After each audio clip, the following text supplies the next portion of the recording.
Awesome. G'day, guys. Welcome to the Family Adventure Podcast, episode number 3. We're here with Sam and Stevie. They're about to embark on an epic lap or huge adventure around Australia. Sam and Stevie, 8 weeks away from starting their journey. Super excited to have you on the podcast. Welcome, guys. Thanks for joining me. Thank you for having us. Yeah. So cool. So I was just having a chat with Sam before, and she's saying she's a solo mum who's made a promise to herself to take her young daughter on a huge adventure before the age of 3, and that's about to become a reality in 8 weeks' time. That's correct? Yep. Awesome. Yeah. What inspired that thought process for you, Sam? I've traveled around the world for the last 20, 30 years really, and never really seen much of my own country. And I think having my parents who've done the lap of Australia twice, well, actually done 2.5 laps of Australia. Oh, wow. So they really inspired me to get on board and go and see everything, watching all the photos that they've had and just hearing the stories, and I've never done it, I've seen 72 countries and all 7 continents, and yet still not seen 3/4 of this country that I live in. Wow. You didn't get the invite from mum and dad, eh?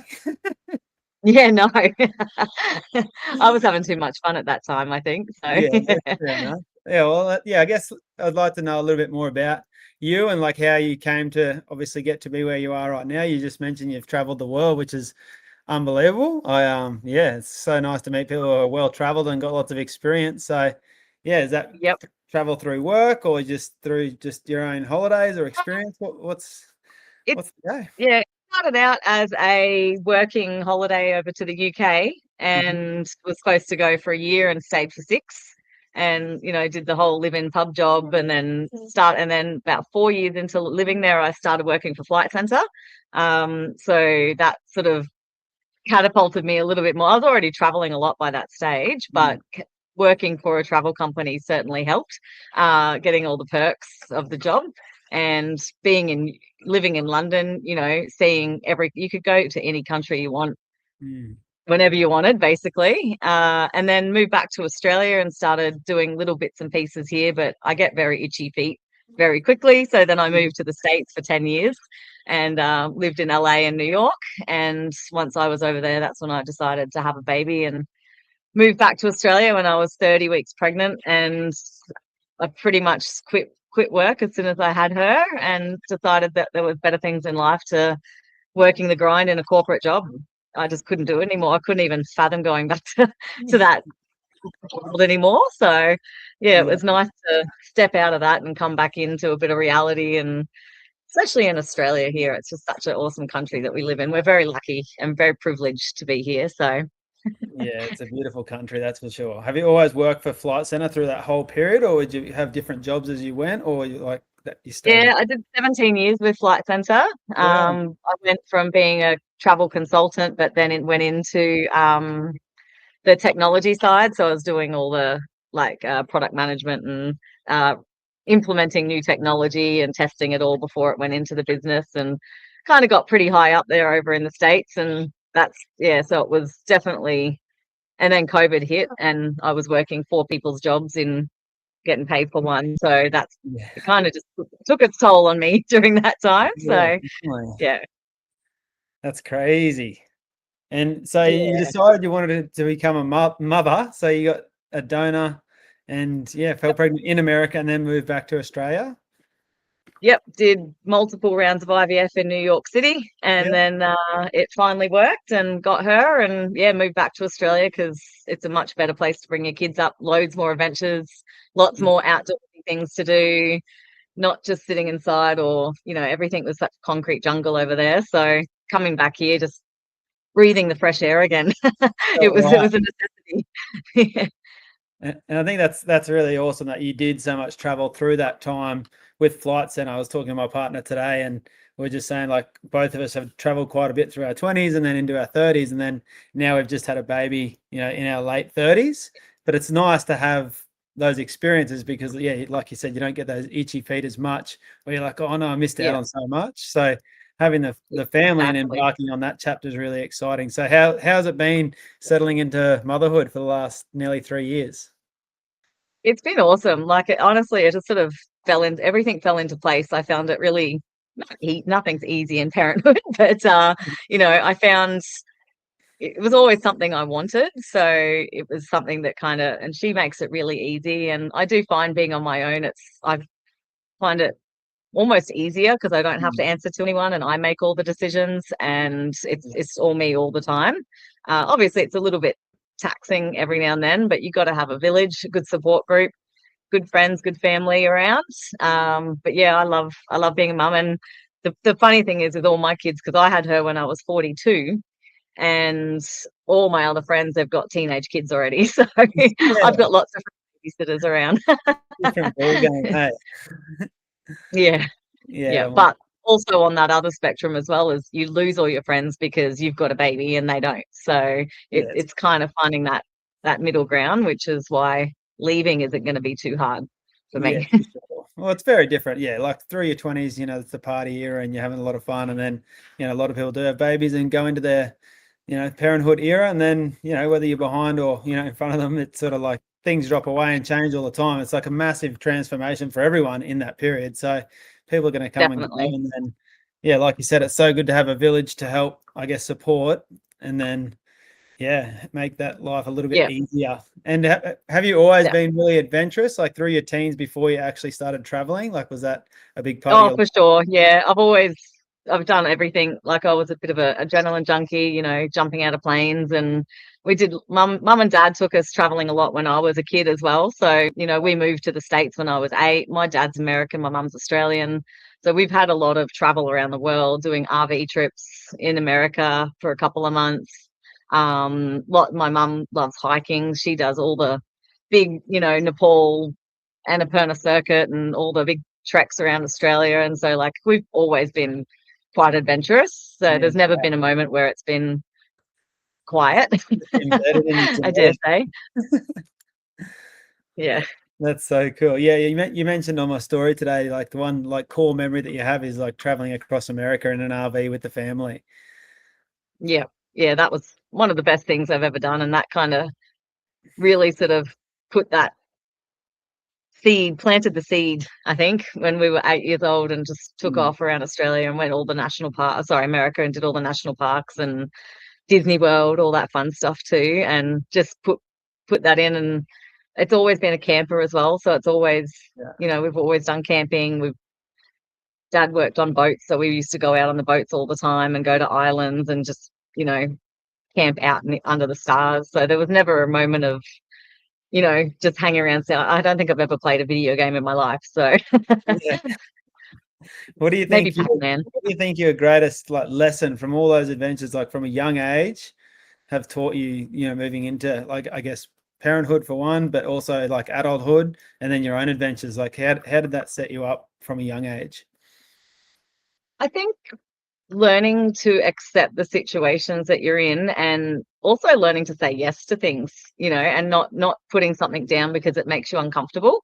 So I think being able to say yes and do something outside of your comfort zone at any stage is really important for anyone to try and figure out life. Don't just sit on a couch and wish for something. You've actually got to make it happen. And that's what I think my parents installed in me was, if you want it, you got to make it happen. um don't don't sit back and do nothing in life. You'll get bored, and the next minute you're going to be sitting there at 70, 80 years old and wishing that you'd done something. And I never want to wish that I'd done something. So if I want to do it, just do it. That's my motto in life, really. Sponsored by Nike. Just do it. Yeah. No, I love that. And do you think it's easier as a kid to, I guess, do the things that are like more challenging when you've got your parents taking you on these adventures? Like it seems like you can just do anything when you're a kid and you are on those adventures and you have that confidence. Like as Yeah. opposed to trying to learn it as an adult, there's so much fear and doubt.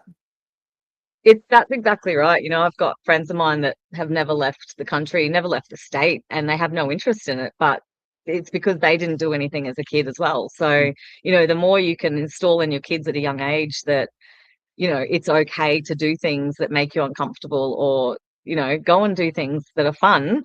Mm, Don't just sit around and do nothing and wish for it. Like, it's a hard thing if you've never done it.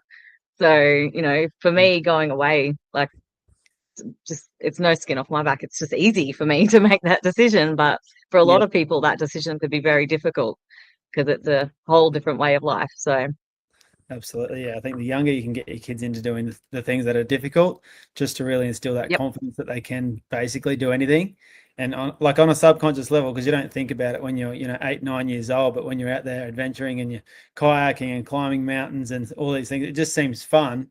But then how yeah, that translates into your adult life, you're like, oh, I didn't even think about that being dangerous at the time. oh, Like huge. now I'm brave and courageous, and I've got all these amazing things in still, but this day and age, it feels like there's so much comfort, and everything wants to be Big so time. safe, and parents are worried about all the things that could go wrong rather than going out there and letting living their life. Yeah.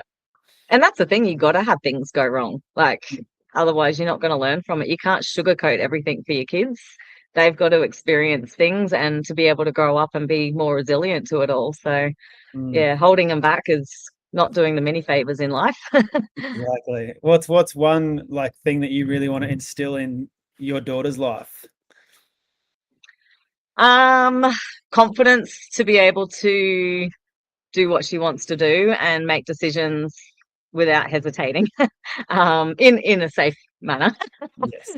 Not all decisions are good decisions, but yeah, I want to be able to make sure that Stevie can grow up and see the world as it is, and be able to pass that on to her kids as well. Like, just the way my parents have done it to me, to be able to get her to travel the world. A lot of people want their kids to hang around and live at home forever. I'm like, she's going to be 18. I'm like, get out of the house, go see the world. Like, that's my goal in life, is to get her confident to go and see the world on her own, and do her thing, or Australia, whatever.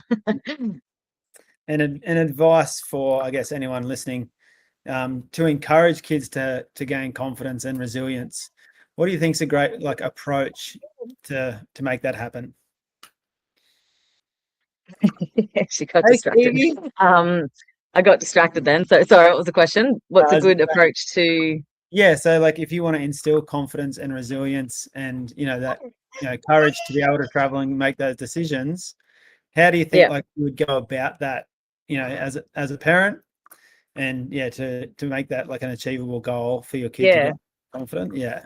I think giving them options is a really, and a lot of people say don't give your kid options, but I love to give them two options of things to do and get them to choose something, whether or not it's, hey, do you want to watch a movie or do you want to go for a walk? 99 out of 10 times she'll want to go for a walk. Mm-hmm. So really giving them options instead of dictating their life all the time as well, letting them make decisions and letting them fail at it too. Um, we're all afraid of failure, but I think that's the only way that we can teach kids that, hey, if you didn't make it up that mountain, let's try again next time. So, rather than not doing it ever again. So, and trying things again and again, really instilling that into them, to be able to make those decisions themselves, to go, hey, yeah, I didn't get it this time, but maybe next time I'll do it. So giving them confidence, just boosting it up by giving them the options to do things. Yeah, that's And I've got a long way to go, I'm sure. She's only 3, so yeah, definitely. lots of lessons to learn, I'm sure. Yeah, well, you're about to embark on such a massive adventure, so we might just steer the conversation towards that. So you've bought a caravan, and you're Yep. 8 weeks away from. Is it going to be a full lap around Australia, or are you going indefinitely? What's the plan? Yeah, I've got no solid plan at this point. So I've bought a 16-foot caravan and a 4-wheel drive, and renting the house out. So at this point, I'm thinking a year and a half.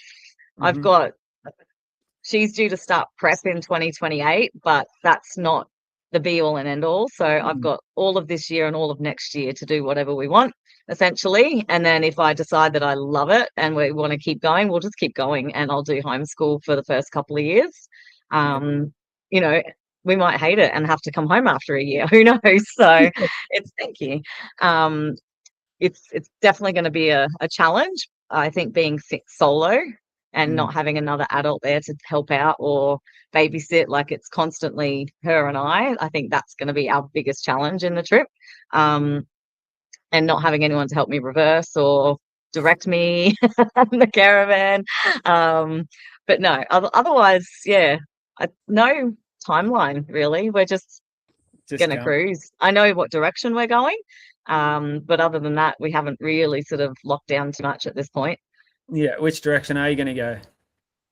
Yeah, so we head north. So we leave on the 10th of April and we're heading north with the plan to be up in Mareeba, just north of Cairns, by mid-July because we want to leave the caravan there and go and do Cape York. So we're going to take the swag. I've got a deluxe single swag for both of us. So we're going to be sharing a swag together and going and doing the Cape just with the car. And I got the fridge and the battery and everything in there. So we'll take off on a 3-week adventure on Cape York.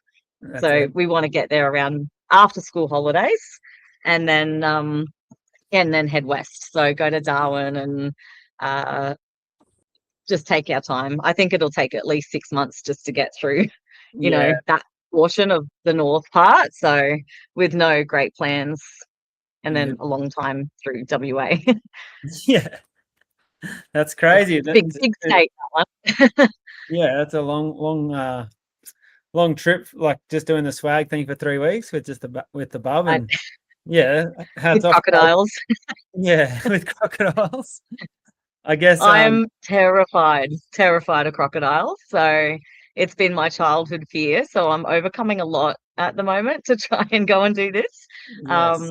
And fun fact, I'm also crippling fear of birds. So this since I've become a mum, it's been very really having to swallow your pride and just basically going to the zoo and you have to walk through and there's a lot of birds around Australia, so I'm really trying to amp myself up for that.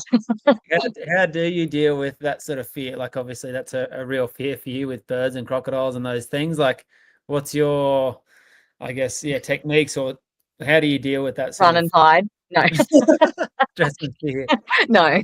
I mean, usually before her, I would just cower in a corner and cry. Literally, like I pass out with fear from the birds. But since I've had her, it's actually making it a little bit easier because I have to be strong for her. And what gets me through it now? She does. So she knows my fear, and she absolutely the most empathetic. She's just amazing. Like, it's okay, mama, it's okay, and just makes me feel instantly all right with it. So, and I haven't installed the fear in her, which thank goodness, because that would suck. She loves crocodiles, loves birds, so we even each other out. Yeah, that's epic. What's the most, I guess, what are you most excited about for your trip? Ooh, so many things. I think so many things. I think I'm just more excited about getting out and meeting other families as well, and meeting other people that are on the road and hearing stories. I love travel stories. So when I get to a free camp and someone says, "Oh, have you done this place?" You say, "Oh, no," or "Wasn't even on my radar." That's kind of what I'm looking forward to most, is getting to places where you have no idea about, but somebody else tells you, and just seeing this country that we have as, like, follow so many Instagram accounts at the moment with the traveling. Like, this whole account that I have is just completely and utterly, I think I follow about 1,200 caravanning families around Australia, and it's just epic to watch what they're doing, and everything that they have is exciting. I think being in a new place every week and just experiencing life with her and seeing it through her eyes. She's actually got a camera now. She got her camera for Christmas, so being able to see the world through her eyes as well. Ready? There you Cheese. go, taking a photo. Cheese. There you go. Good job. Good photo. That's awesome. You'll be the tour photographer for your trip. Hopefully. Yep. Yeah. She's learning. Yeah, and like you get that local knowledge, or just traveling knowledge. And since I've started this page as well, same thing. Just started following all these families and couples, and it's super awesome to just see so many people So living. inspiring, isn't it? So yeah, it's epic. Yeah. And like coming across you guys, and then I just want to talk to as many like people and families as I can to just get some insight as well, because my partner and I want to get a van and do the same thing, travel around Australia and let Awesome. our little boy, experience that adventure as well. So I thought, Yep. why not start this and get as much info and intel from as many families as possible, and hopefully inspire other Yep. families as well. So it'd be Definitely. a great way to Yeah, go. there's so much to see in this country and so much to do. And I mean, I'll tell you one thing though, like it has cost a fortune getting set up. That's something I didn't expect. I expected it to cost a lot of money, but not as much. Yeah. It's always there's something. Your list never stops. Mm. Literally, like we're almost there. I've got had a few things done to the caravan and the car today, but we're almost at the end of the list, but then you get a new list and it's then Yeah. another list after that list, and then one list has seven. Yeah, it's a never ending process, but getting ready to go it's stressful. Yeah. I'm not excited yet because there's just so much to get done, and working right up to the very end, just trying to save money because I didn't go back to work until 6 months, or not even, yeah, about six Mm. months ago. And then it was only a few days a week, and so but now it's 6 days a week, so it's just Flat out. hitting the grind, trying to get some money. So I guess, yeah, I'd be interested to hear sort of that process. How did you go about like finding out what you need, how long it's going to take, when you were going to set off, like that whole preparation period? It's a massive part, and I guess for a lot of people, it's probably overwhelming to even think about. What would be Yeah. some like advice, or just any sort of intel on how you've gone about that whole process? Yeah, I wouldn't rush into buying a caravan. My advice, which I didn't do, would be rent a few caravans and just figure out what you like and what you don't like about them. Go to all the caravan shows. Like I went to 3 or 4 expos before I even, thanks, darling, before I even bought a caravan. Just preparing yourself, like what do you really need versus what do you want? Mhm. Because they can vary a lot. Because you can want a lot of stuff, but do you really need it? That's the thing, and people spend, you don't need to spend. I say I've spent a lot of money, but it's a lot of money for me. But when Mm. I speak to other people, it's not even close to what they've spent to get set up. So we've gone pretty basic, to understand. You got to know, do you want to spend a lot of time off grid or on grid? Do you Mhm. want to do free camping, or do you want to be in caravan parks? Because that will change completely what you want. I find probably the biggest challenge was getting the car that you need, and getting that set up with what you want. And rather than seeing, I still want the full setup in it, but can I afford it? No. Do I need a GVM upgrade? Yes. So I'm not going to go and deck it out and put all the extra drawers and cupboards in the back because one, I can't afford it, and two, I'd have to do upgrades to the car. So there's so many components into it, and like really, I mean, I'm a list writer and I love a good spreadsheet, so I had spreadsheets for everything, in comparisons, and I highly recommend, yeah, renting a few caravans if you've never traveled before. We've gone from being in a box trailer, or from a tent to a box trailer to a teardrop camper to a caravan, all within the space of a year. So it kind of just, we were Yes. like, oh yeah, I'm camping in a tent since she was 3 months old. And then was like, oh, I need a box trailer because we've got too much stuff. And then it was just a little car, and then got the teardrop camper, which was the best thing I've ever bought in my life. I absolutely loved it. And we had so many great adventures in it. And it wasn't until I visited a campground up at Eureka, Mhm. visiting a family that was traveling around Australia, and they were telling me all about it. And I was like, oh, I'd love to just get a van. And they're like, whatever you do, don't get a van. Don't get a van because you can't go anywhere. You can't just leave the van. You've got to take it with you at all times. So at least if you have a car and a van, you can take off and Separate. go wherever you want. So I think the biggest advice is, yeah, just write your list and write it again, and then really go through everything that you want rather than need, and then go through your wants and then needs, and vice versa too, and just until you can tick it off, and take something off your list every time. Yeah. You And don't need as much stuff as what everyone says you do. So yeah, I think less is best when you're on the road. yeah, absolutely. Yeah. Keep it simple, otherwise it gets complicated. Yeah. And like, was there someone sort of that you're following that was like you're getting advice from when it came to like the needs and wants, or like, is there someone you could recommend, or is this just all personal?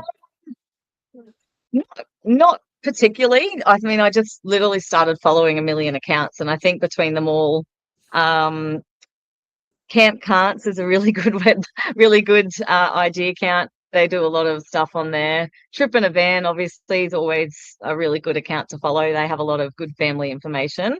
Mhm. I find that they do live on the more expensive side of things, though. So, when you're looking for a more budget style, they're not really big accounts. So, like off the top of my head, I can't think of any. I think there was just a bunch of collective accounts that you watch and just get hints and tips, and yeah, no one that I can directly think of.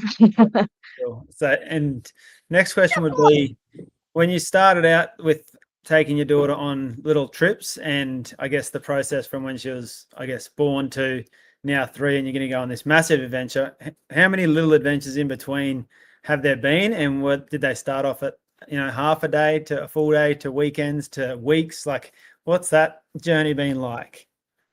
Our very first trip, I think she was 3 months old, was in a tent, and we went for 4 days. We just Right said, up. let's go, and went up to Ammermoor State Park, right up where the Gympie Muster is, and just it was fantastic. She instantly took to it. I was worried about sleeping. I was worried about naps and all that. No dramas. Yeah. They if they don't sleep, they don't sleep. At the end of the day, it's whatever. They'll go to bed early. So, and then it eventuated after that. We just did lots and lots of camping trips. I reckon probably 1 or 2 a month. And then once we got the teardrop camper, that was probably going once a month, maybe once every 6 weeks, give or take. Yeah. They were just short trips, 2 or 3 days, maybe 4 days was our maximum time away. So nothing crazy. We didn't go away for weeks on end. I think the longest trip we've done is probably 5 days at this point. So nothing huge. And we haven't gone that far. Like, we go 45 minutes up the road is Kenilworth. It's one of my favorite places to go camping, and brilliant for families. And you don't have to go far. So yeah, you don't have to go a long way to have a good time. Yeah, that's right. And like, I think for all families out there, you can get caught up. Like, you obviously follow a lot of people on Instagram, and you see all these highlight reels of, the drone shots with the caravan on these extravagant beaches and whatnot. But I think you just summed it up perfectly. Like, you can just go half an hour, 45 minutes up the road for a couple of nights Yep. with a swag, and the kids are just Yep. going to have core That's memories right. of being with We've mum. even gone camping 10 minutes down the road, like a few times. There's Marshall's Lake down the road, and we just go camping down there. And she has swimming lessons, so we go camping, but we can still do swimming lessons. We don't have to miss something. Or when she was doing ballet, for example, we just, we're still camping in the caravan or the tent and can still go somewhere. So you don't have to go a long way and make it expensive. So yeah. Yeah, that's perfect. And I'm not sure if you've seen much about the Family Adventure Club that I've created here, but that was sort of my whole idea, is to, just inspire families just to start doing those really simple adventures on a weekly basis, and just making it part of the Yep. lifestyle. Because in my opinion, and in my line of work, like, I just see a lot of kids getting stuck on screens. They're losing their confidence. The resilience is, non-existent, and they're just Yep. really struggling with that connection to themselves, their family, and nature. So this Yeah.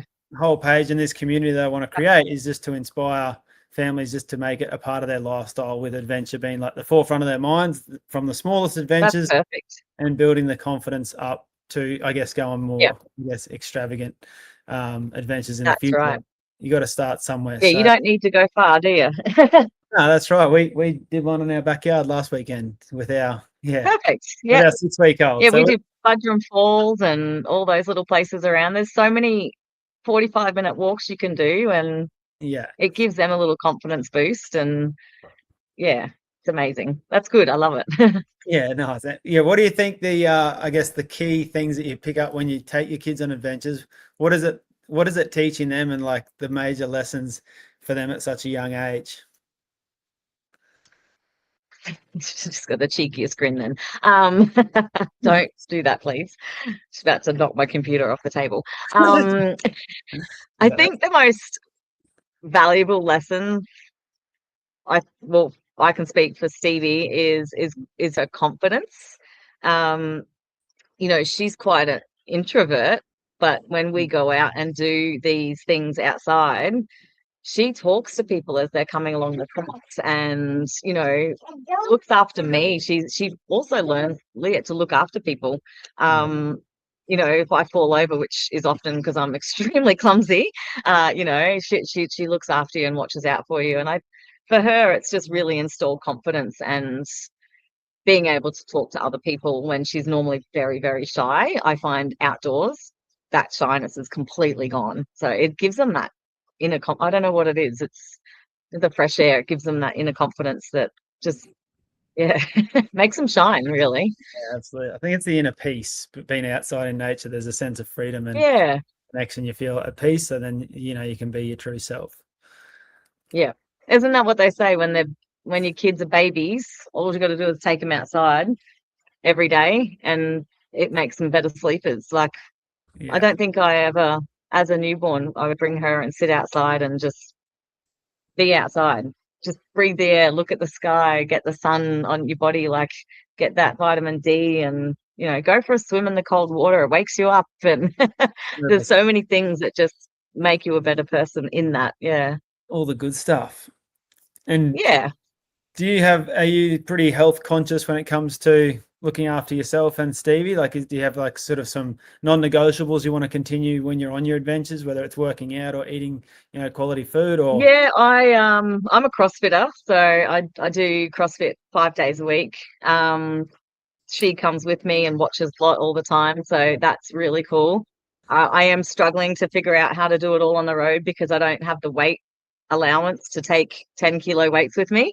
Mhm. So I've been following, there's a couple of really good accounts. I think Project Wild, WYLD, they're really good to try and get those online workouts to just do around the campsites and stuff.